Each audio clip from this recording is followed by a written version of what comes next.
Milk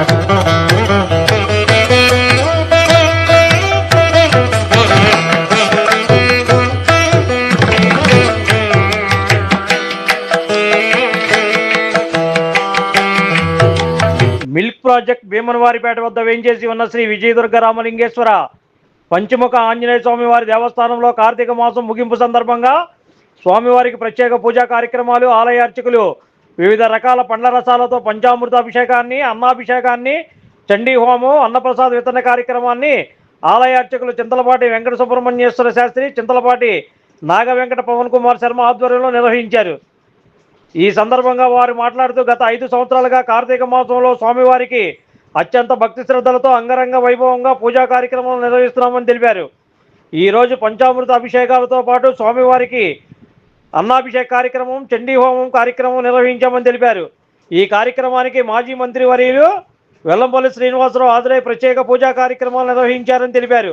అనంతరం దేవస్థాన 2025 క్యాలెండర్ని వెల్లంపల్లి చేతుల మీదుగా ఆవిష్కరించారు.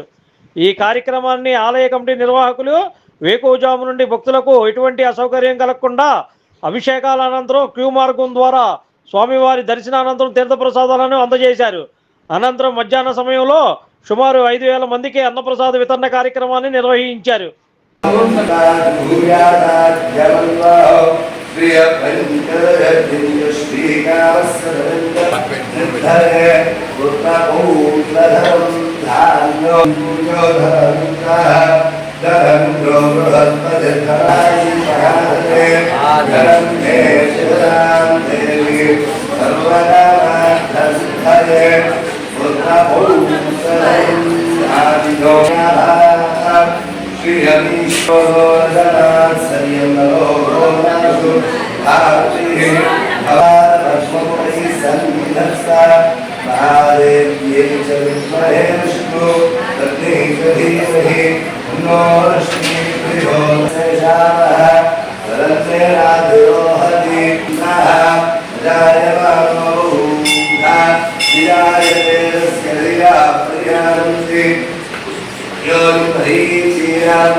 Om Namah Shivaya.